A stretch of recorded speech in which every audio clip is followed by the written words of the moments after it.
when you want to get to the heart of the matter, why do people value things? What do they buy? What do they not buy? What are they likely to do? You have to really kind of step into your human shoes, and you need to care about what customers think, what they want, what they care about. And I found myself drawn to that all the time. Welcome to Amped Up Influence, the podcast, where we share tools, resources, and strategies to help you amp up your expertise with the power of your voice so you can become an influencer in your industry. Here's your host, Shirley Hayes. Welcome to Amped Up Influence, the podcast. I'm Shirley Hayes. As always, I'm happy to hang out with you. Thank you very much for allowing me to be in your space and your valuable time each and every week. I've got a special guest. I've been talking about this for the last week. This is season 2, and I'm so happy to kick off season 2. And the theme, remember, is about building your micro-influence, creating the right content for social media, because not all content is created equal. And I have someone on today that knows that like the back of his hand. And I got to be transparent here. Matthew Newnham is someone that I know, I respect, I've learned a lot from, continue to learn from. This is definitely one of those interviews where the student is interviewing the teacher. Matthew Newnham, how are you, man? I am very well, Shirley. Thank you so much for that gracious introduction, I should say. Yeah, well, it's going to cost you about $20, so let me send you my PayPal link. Oh, please do. Please do. And by the way, for the record, I always learn from you. I always have since we first met. So it's kind of a mutual admiration society. And I think, we can all learn from just about anybody, but boy, have I learned a lot from you, and I continue to do so. So thank you for those opportunities. That's so cool, man. I appreciate that. Thank you. Thank you. Well, I want the audience to get to know you because I cannot stress enough how much they're going to learn from you. I've talked about, leading up to this interview, I've talked about your ability to tell a story and to teach others how to tell their story. And I don't think people understand how important that is, not only with building your business and your influence, but how you put yourself out there. But before we get to all of that, let's get some background on you. I want everybody to know more about you. So let's talk a little bit about you. Give us your background. I also want to talk about Reposition Me. Okay, well, I have a strange background, I think, in a way, who doesn't? But so I was born in the frozen north in Montreal, where there's a lot of snow, very cold. Very proud to come from what I regard as possibly the world's most polite country originally.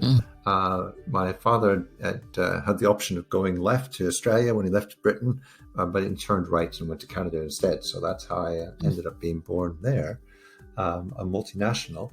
And then I went to school and went to university in Seattle. So I was kind of south of the 48th parallel for a while there. Upon which point I went to the UK, like a kind of salmon swimming home. So been in the UK all my adult life until 2 years ago when I moved to Spain. So very peripatetic that way. Wow, how lovely. And then the career has been equally kind of an interesting wandering journey because my original goal was to become an astronaut. I just love the idea of space. Oh, wow. I grew up with that. Yeah, that was kind of the big dream. And so along the way, I thought, well, the path was you had to fly what in the UK we call fast jets, which is a more polite term for fighter jets. I never kind of wanted to go drop bombs on anybody or anything like that, but I did like the idea of flying these supersonic jets, and I made it to that stage, and I did fly supersonic jets for a couple of years in training, until it was discovered that I had a cataract in each eye, which is a bit of a career stopper. Well, that would be a bit of a problem. Yeah. I've got really good eyesight during the daylight, but it's not so hot at night when kind of the dazzle and the glare. And we used to have all kinds of little gallows humor things we'd say in that trade. And one of them was, if something bad happened, it would ruin your whole day if you crashed into the ground. You think?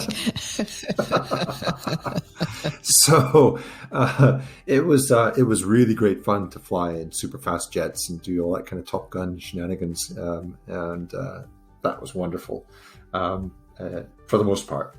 I kind of also, though, say to people, true story, really, that I went from being a kind of fast jet jockey to peace-loving hippie in about 12 seconds flat. So I sort of immersed myself in the student crowd in Cambridge, that is Cambridge in the UK, and kind of never looked back. So yeah, I'm kind of a sort of a bit of a wandering minstrel of sorts, but then went into the exciting world of banking. Oh, wow.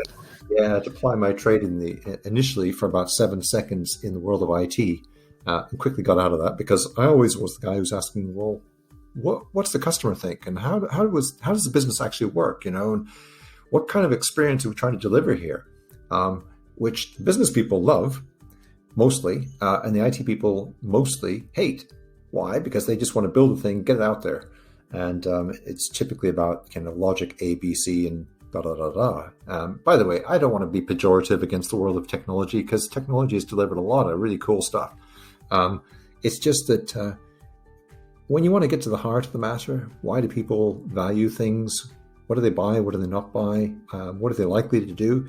You have to really kind of step into your human shoes, and you need to care about what customers think, what they want, what they care about. And I found myself drawn to that all the time. So I spent 25 years in that corporate environment, but I was always trying to escape. I kept thinking, surely there's something more interesting and fulfilling out there. So eventually I managed to, after trying to pull the ejection handle several times, I sort of kind of ejected myself and got ejected at the same time, really. I had actually tried several startup ventures over the years, but about a decade ago, made the break for good, managed to walk away from the crash landing, as it were. And we always said any landing you can walk away from is a good one. Again, a bit of gallows humor there. But so for the past decade, I have focused on brand positioning and copywriting for entrepreneurs, and in particular, and by the way, sometimes freelancers, right? Okay. And the sweet spot for me is people who kind of give a damn, if I could say that, and have a bit of purpose behind their business. I don't mean trying to save the world. We actually have to put food on the table and keep the roof over our heads. So you want to have a viable business. There is nothing wrong with having a hardware store or selling tires or whatever. Yeah. However, the ones that I can help much more easily are those who've got some kind of special skill, expertise, and products and programs and books where it might actually kind of light somebody up, right?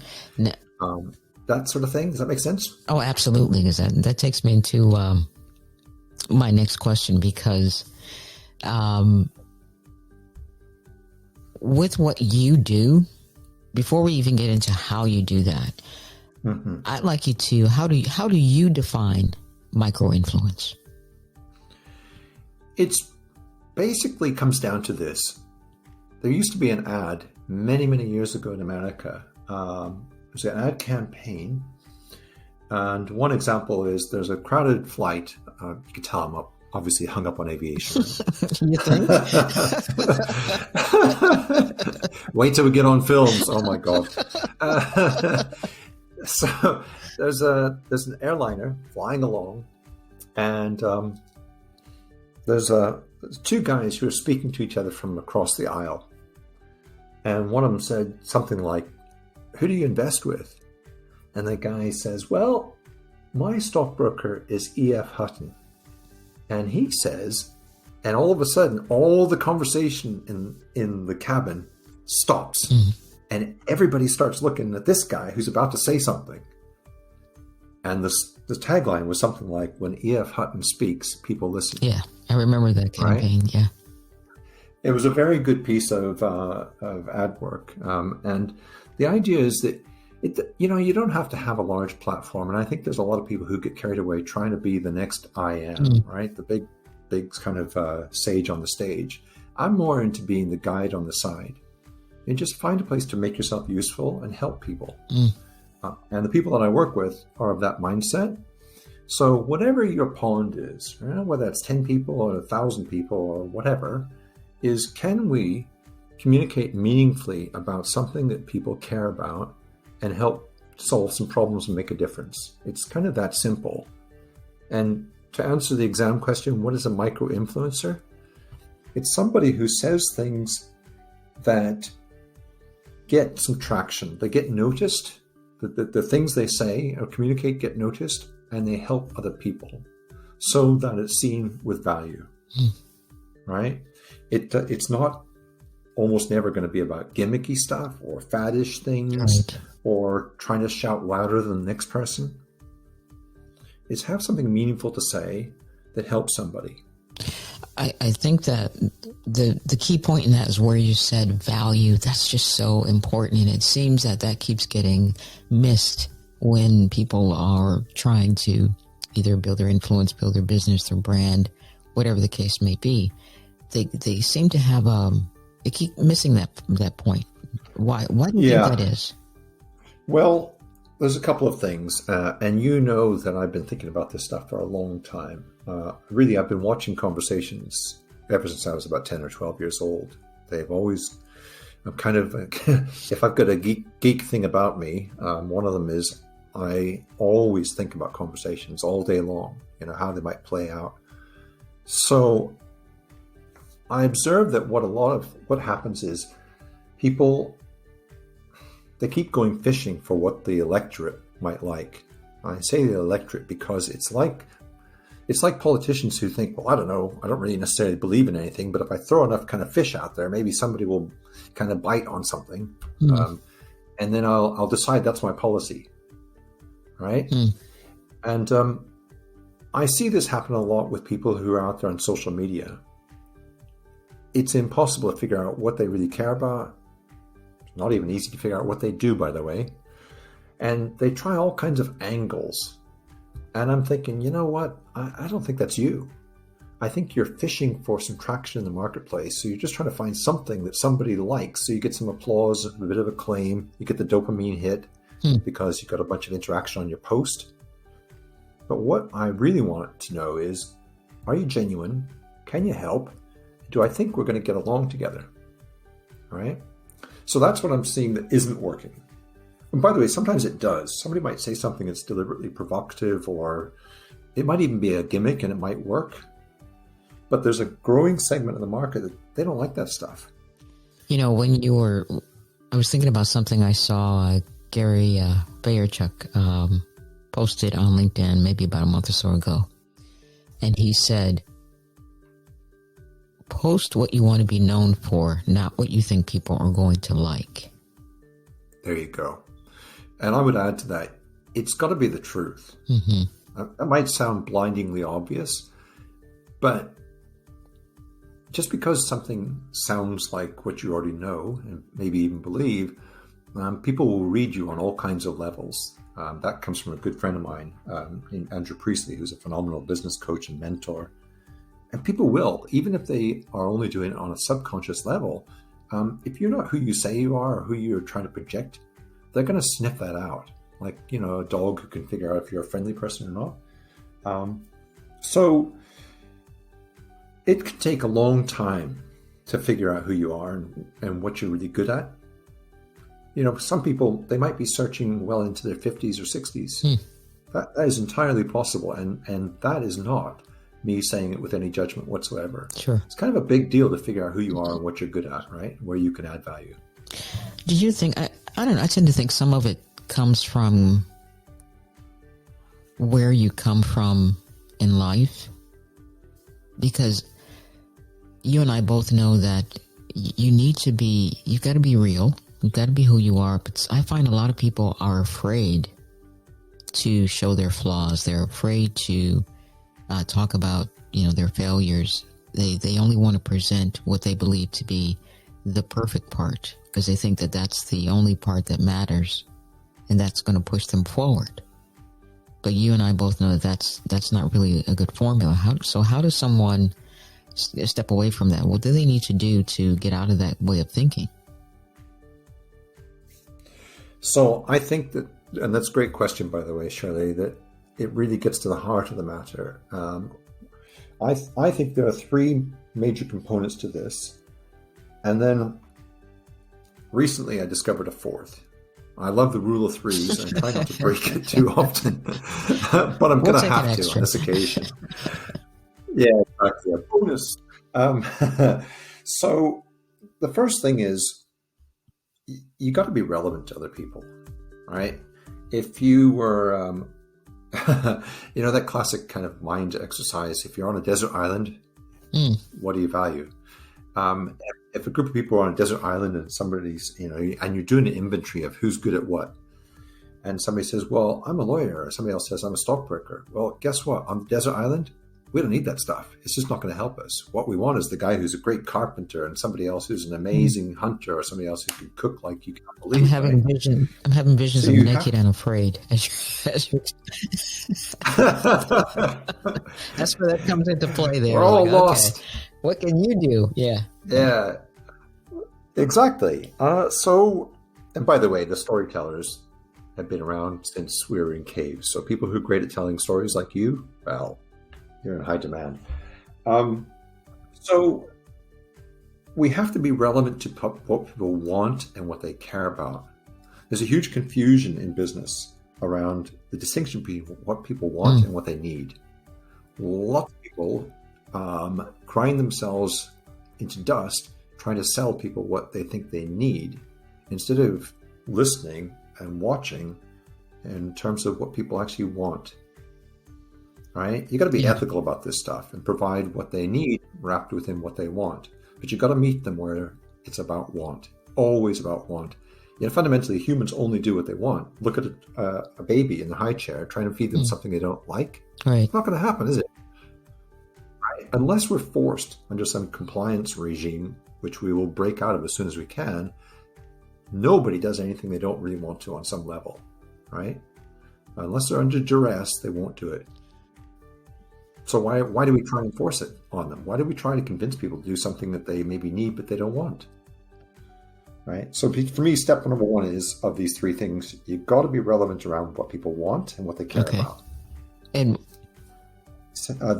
within that, go ahead. And I just want to touch on something you just mentioned. Why is it that people as a whole, we especially people who are in business and trying to build it online, why is it that we don't want to stop and figure that part out, what people want and versus what they need? Great question. Well, I think there's a couple of reasons. Firstly, if you don't see the distinction, it never occurs to you. Oh, that's a high five moment there, dude. That's wow. Okay. Wow. Yeah. You cannot be what you cannot see.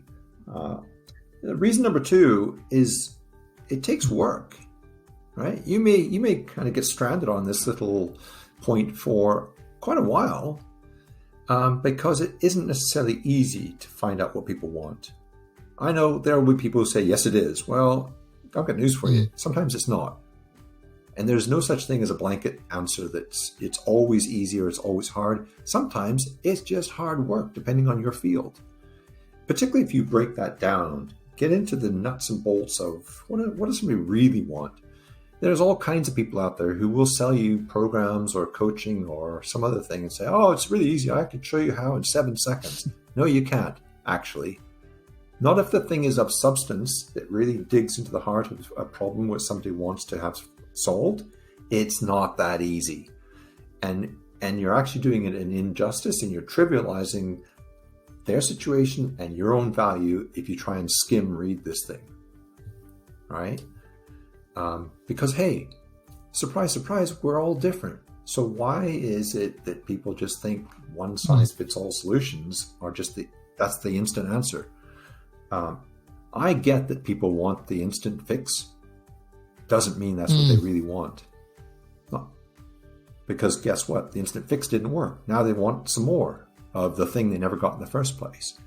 I'd rather play the more strategic, ethical game on this and say, hang on a minute, let me just dig in deeper, go deeper, and find out what somebody really wants and give them that, right? You want people to feel great about the deal, fundamentally. So the third reason, and this is my final reason at this juncture why I think people don't go there, is because they're secretly frightened. What if what they want is not what I have? What if what I have is not what they want? If that's true, I'm up a gum tree. I am really in deep trouble here because I got nothing. So that keeps them from moving forward.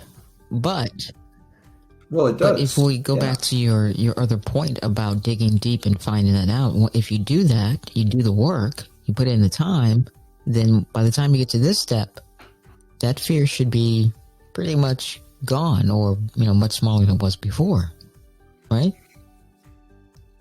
Yeah, well, you got to get real.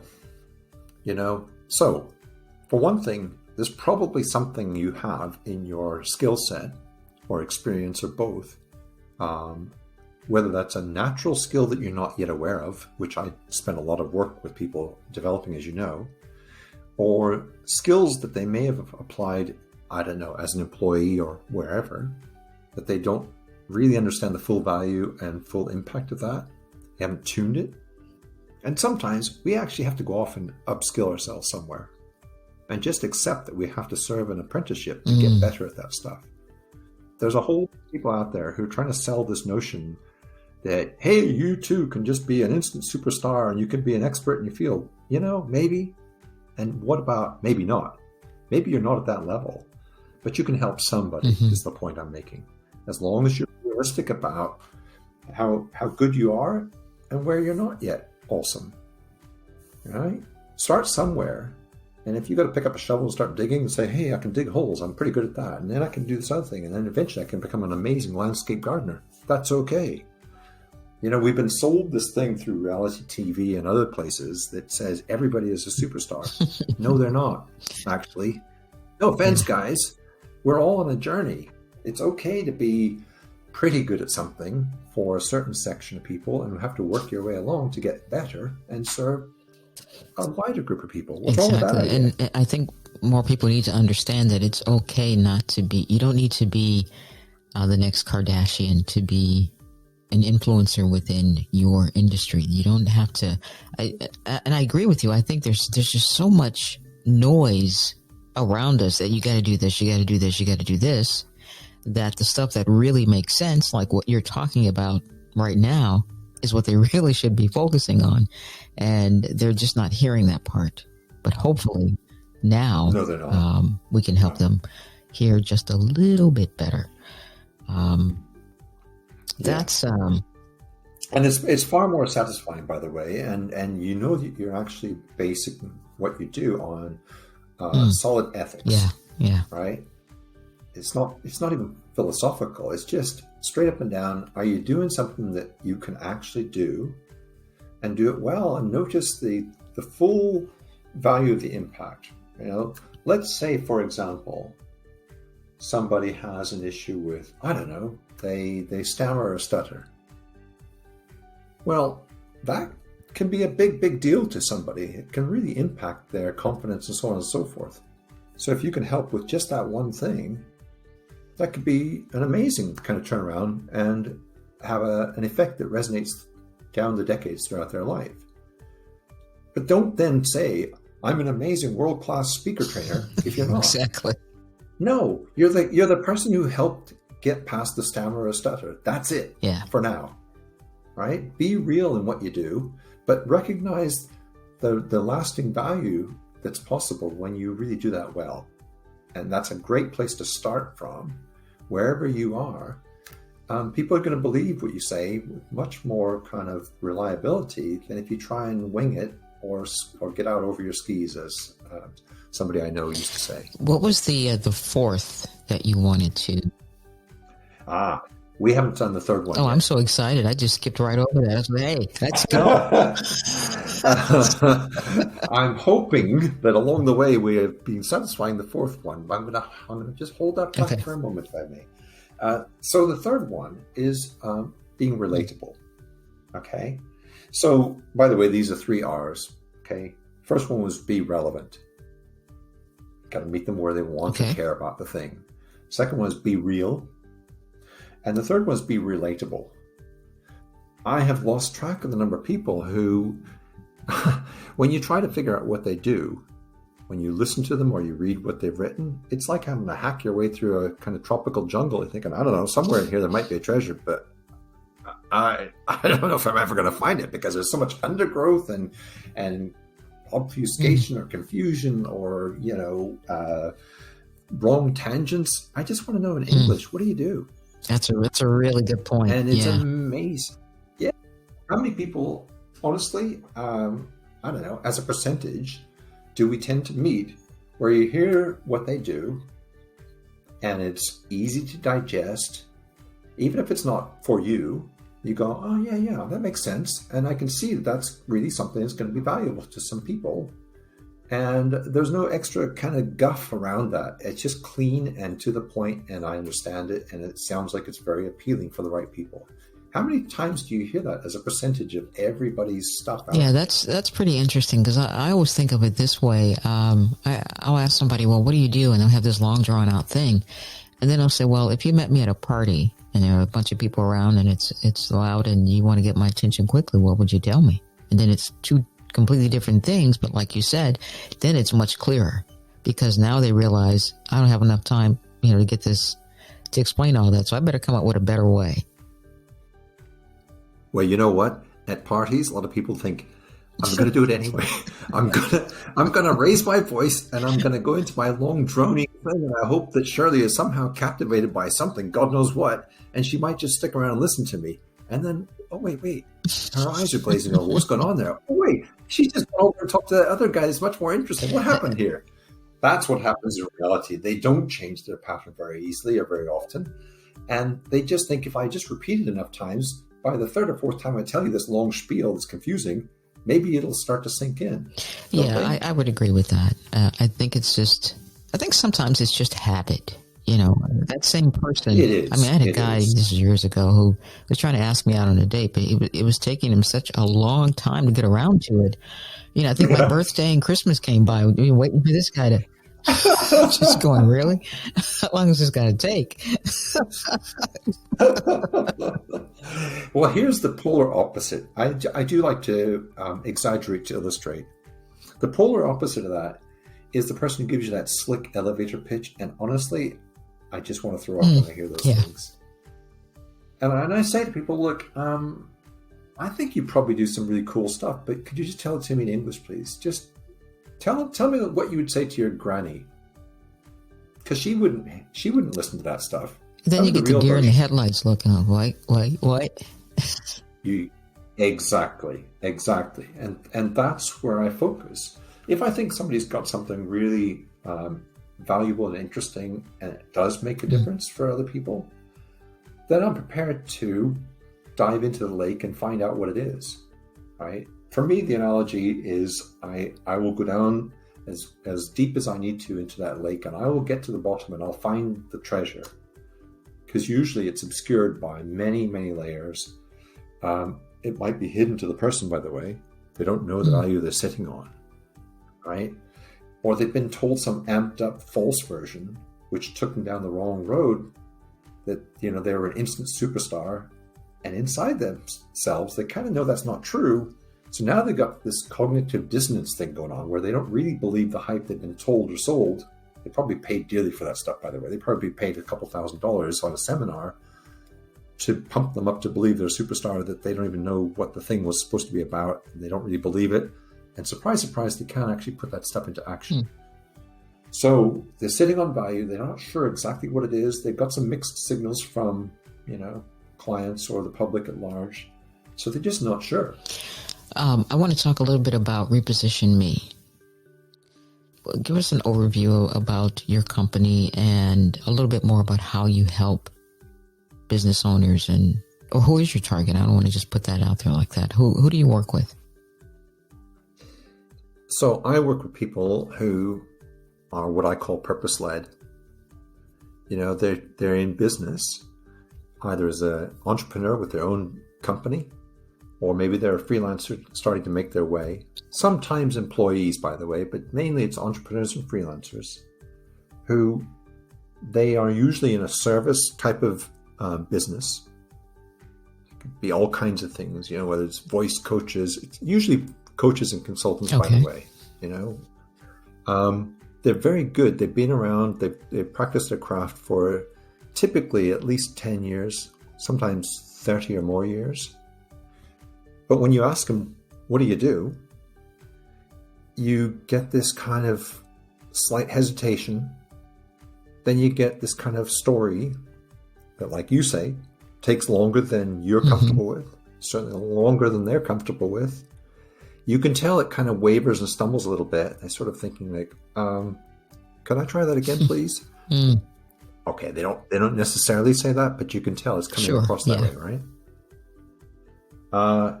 Some of them, but not very often, they might try the elevator pitch because they think, well, at least it's not too long.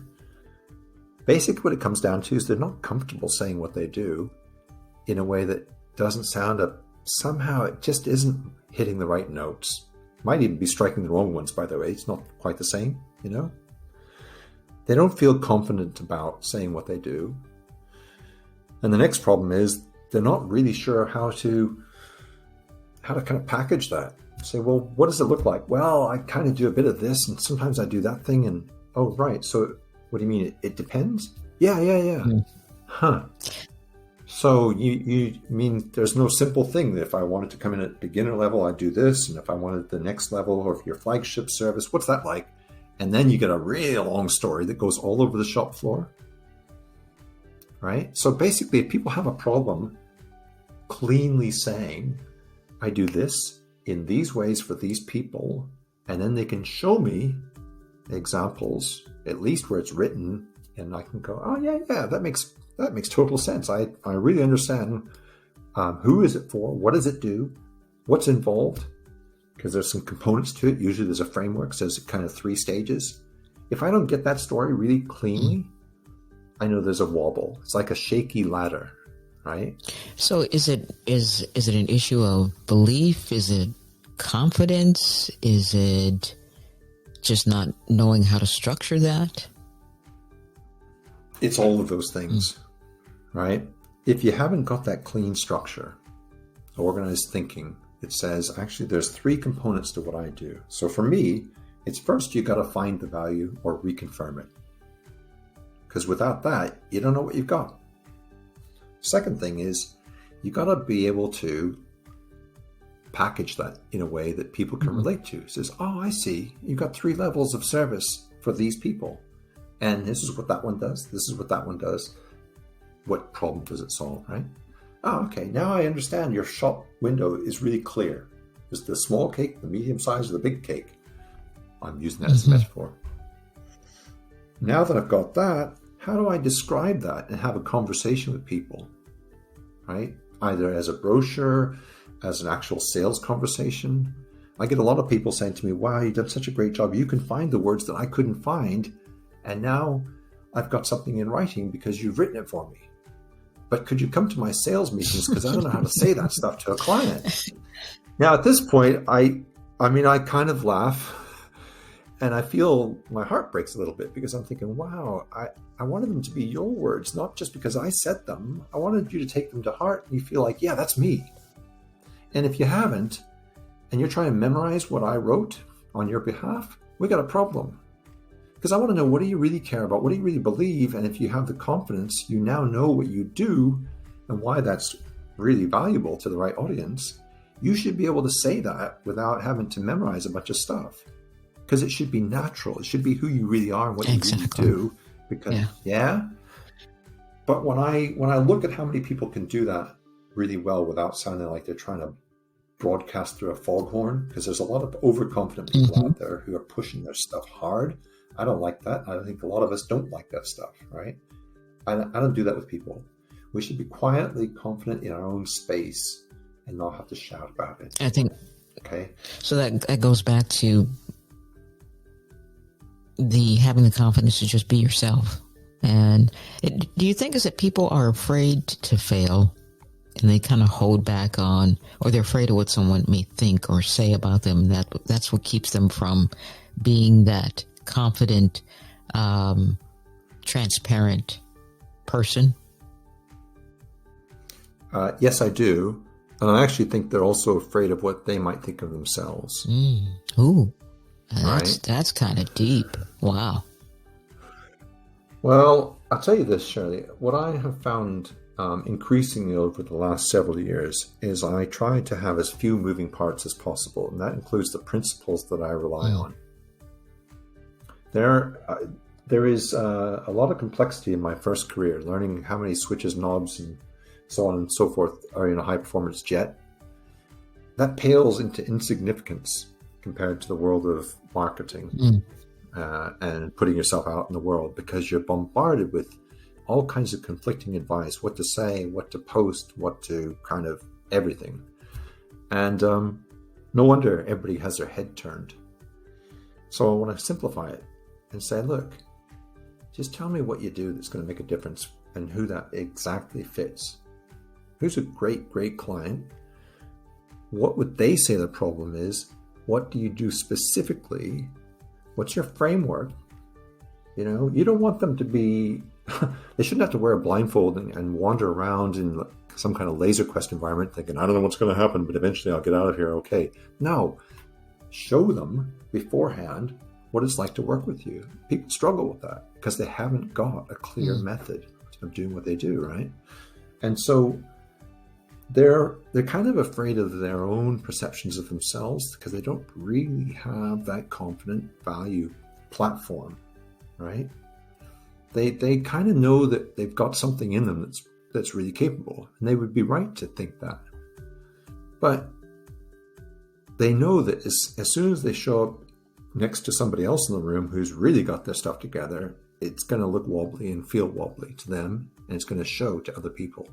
I used to go to events in London a lot, and you know, there'd be a room full of 300 people, 500 people, sometimes 1,000 people, and you could tell in a heartbeat who had their thinking really nicely organized. It was quietly across their offering. They knew who it was for. They could prove why that really was a good idea, why it was distinctive compared to others in that same field, and why that was really a great answer for the right people. Right? It was just a natural way of describing it. They didn't have to get clever with some kind of advanced storytelling technique. They didn't have to have really expensive branding necessarily. They just needed to be able to tell the truth well. Yeah. Right? And you could spot these people in the crowd. And everybody else was trying to buy a bit of magic dust. They'd be paying big bucks to go to the seminar. They'd kind of huddle around this one person who seemed to have the answers. And I thought, well, you know, there's no lyric that says the answer lies within. The problem is you cannot have that conversation very easily with yourself, right? So I worked with a friend of mine about 5 years ago, fantastically capable guy, amazingly talented, really, gosh, this guy could be, I don't know, running a country. He's incredible. And I joined the startup team. There were just three of us, bringing out this new fitness piece of machinery for swimmers, high-performance swimmers. And so we worked together for several months. And, you know, as a pretty serious lifetime athlete, he liked my input, and the other guy was an international class triathlete. So it's a nice balanced team that way. And the founder said to me, he says, you know, you and I overlap in almost every area. It's like having a conversation with myself, except I couldn't have that conversation on my own. Having you in the room means I can actually really focus in on what our customers care about. What can we say that's going to land well with them and really resonate with them? That stuff, right? So that's the thing. You can try this out on your own all you like, but inevitably very few of us can pull it off without having somebody to work with where you can test out those ideas and say, okay, that's an interesting one. Why is that? And you think, oh, well, actually, I haven't thought that one through very well. Okay, let's do it now. Yeah. See what I mean? Yeah, it can make a big difference. That's a whole nother episode. Surrounding yourself with the right people, mindsets, and all of that can make a huge difference in what you do next. Yeah. So, and it doesn't take many. No, it doesn't. Really you don't need many. A bunch of people. No, you don't. You don't. No, you have to be discerning, right? That's the other thing. Simplify the number of things you're dealing with, the number of people, and the number of ideas. Just keep it simple, keep it focused, keep it high value. You asked me about number 4, Shirley. Should we get on to that? Number 4. Now, here's the litmus test, okay? And I came upon somebody recently who's just, wow, he's the real deal.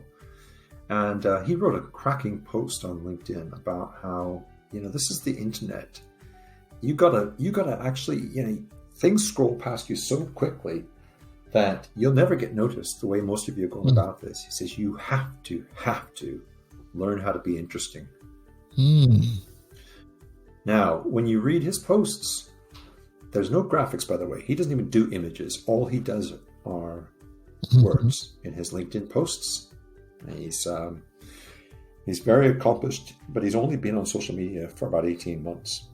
When he started setting out on his own journey, he was an employee before that in very, very high performance Silicon Valley companies, which he grew to 50 million, right? So the guy's got serious chops in the world of growing business. But he was burning out, so he decided he needed to set up on his own and live more conscientiously, as he put it. So he moved from LA to Nashville. And my goodness me, he's got a clean, fresh voice that cuts through. And he knows how to be interesting while being of high value and relevance and relatable to other people. Because we have a saying in the UK that you can be worthy but dull. Right? You can say things that are, they're true. They may even have high value, but honestly, if it's boring, I'm sorry, but that train's already left and it's several continents away by now. And here's the problem. Did you ever watch Good Morning Vietnam? Did I ever watch what? Good Morning Vietnam. Yes, I've seen that. So, obviously Robin Williams was hilarious, and he was, so funny in his role as a DJ as well as the wider part he played. And he had this boss who was a junior army officer who said, "Oh, but I can be funny." Well, obviously he couldn't. Not in a million years, right? The beauty is actually to be interesting, you don't have to have a personality, kind of transplant. You still got to be yourself, but we can all learn ways to be more engaging. Sometimes you just have to understand a bit more about how to write good copy. And a lot of people don't, right? And there's been a lot of bad examples. So you pick up your cues from the wrong places, right? So anybody who's kind of hypey, shouty, or otherwise gimmicky, that's a bad place to try and learn how to write well and how to connect with the audience. Absolutely. Another one is people they over disclose. They get into this long kind of story. They might think it's really dramatic. All it is them going into their life story. Actually, we don't care 2 hoots about that. Really, if you think about it, if you're on a business platform like LinkedIn, for example, you're probably only there to help your business grow in some way. Make connections or sell, right? Find some new prospects and nurture those into leads and ultimately a few of them into clients and customers. You're not there to really indulge in a huge amount of entertainment. A little bit can go a long, long way. Sure, yeah. And you're certainly not there to hear somebody's long psychodrama story either. And you don't have enough characters allowed on LinkedIn for that. No, but even if, it's just, I don't know. You think, what did you think was going to happen when you shared that? Yeah, sometimes I think when someone shares something, their expectations are a little out of whack with what the reality is. And I think that is what keeps a lot of people from learning from that. And instead of learning from it and going and being persistent, they give up. What? Yeah, well, here's another one. And this is going to sound a bit blunt and maybe even slightly, I hope it doesn't sound heartless because I don't mean it this way, but I'll tell you, a lot of marketing, in fact, I actively dislike or even hate most marketing and most sales. When I say most, I mean 80 to 90% of it. All right. Some of it because just coming from a bad manipulative place, right? It's just bad intentions to hook people without actually necessarily providing the value, or certainly not the value that was promised. Selling on a bad promise or premise. But a lot of it's just lame or boring, right? And anyway, I liken it to just hideous chat-up lines. And it's usually men. Okay, I'm biased. I'm just a fan of all of you women. I wish you'd take over the world, really. But it's just, men who sidle up to a bar and have some lame-ass line where they hope to pick up a woman. Okay, look, you know what? We all live our lives and, can all, whatever lifestyle, I guess, as long as it doesn't hurt somebody else. But the fact is that the motives are wrong. The hopes, the intentions, all that stuff is wrong. It's just because what it is, it's biased towards trying to take advantage of a situation and a person, right? On some level, even if it's please like me. I'm sorry, but that's not what LinkedIn is about. Right. Not really. If you're begging and being needy, no, you shouldn't even feel like that in life, right? Because that's a horrible place to live. It really is. And I just think a lot of people, when they're trying to post in social media world, they're trying desperately to be liked and valued. Well, I mean, look, everybody's been programmed to believe that that's what you need. Yeah, so what it is, it's Thank like you, hotwiring Facebook. yourself. They started Yeah, it. exactly. You got it. And they deliberately engineered it to try and hotwire people's dopamine systems. It's kind of hard to undo that. But it is.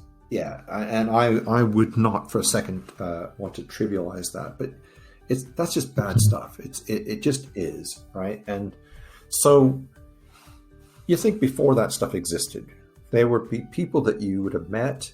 I mean, to be honest, I was in that trap years and years ago. I wanted too much for others to like me. It's a bad place to live. You don't want to do that stuff. You really don't. You got to figure yourself out first. Do the work on yourself and think, okay, where can I actually have some skills, genuinely? What difference does that make for whom? And then stop being a solution, running around looking for problems. Look for problems and then ask yourself honestly how you can help. People get it the wrong way around. They think, I'm a hammer. I'm just looking for nails. Well, guess what? We can spot that crap coming from a mile away. And we can see your intentions. It is like the shark at the bar trying to pick up people. Yeah. And with their crappy, lame, manipulative, cookie cutter lines, bad chat-up lines, right? So if you exclude the really crappy manipulative stuff, it's the stuff that's just boring. What do you do? I'm an accountant. And no offense, by the way, I've got some really great friends who are accountants, and they're great people, and they are interesting. It's just it's the one we tend to pick on, right? But anything can be boring. Frankly, you say, "What? I'm a marketer." Oh God. I agree 100%. Right? If you could give one piece of advice to someone listening right now who is struggling to build their business, they want to use social media, they know they have to build know, like, and trust. If you could tell them to do one thing that they could do right now, today, as soon as this podcast is over, what would that be? Okay. Find a way to make yourself useful. I'll give you a quick story on this, if I may. There's a man called Muhammad Yunus who won the Nobel Prize for Economics about 15 years ago. I don't remember the exact year. And he was one of the founders of what we now know as micro-lending. Okay. He was an economics professor, and I should know this. I think it was Bangladesh, maybe Pakistan, somewhere in that neck of the woods, the subcontinent. And there were women outside, huddled, a group of them, who were begging for money.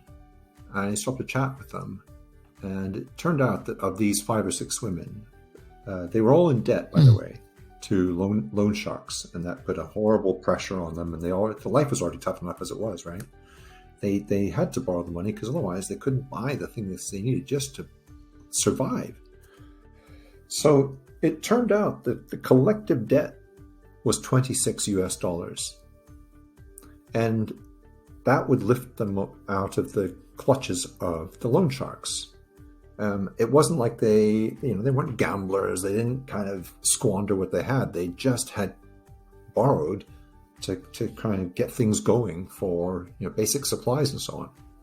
So I said, look, if I were to lend $26 to the group of you, would you all pledge to,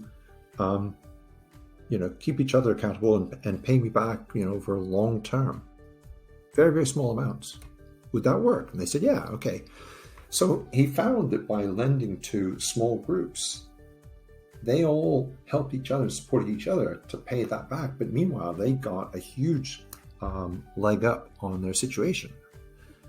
Now, I tell you this story because when I saw him speak in Scotland about a dozen years ago, he said, the space I came from was I just wanted to make myself useful. And I think that's the key, right? If you're coming from that space, how can I be useful to somebody else? How can I be valuable to somebody else? And really come from that place. I'm not talking about, by the way, give away everything you have for free or, do yourself down and hardly charge anything. No, charge a fair rate. That's fair exchange, right? We should be treating each other on an equal kind of plane here. But make yourself useful, make yourself valuable. Help solve a problem for somebody. Do that where you're really, really good at what you do.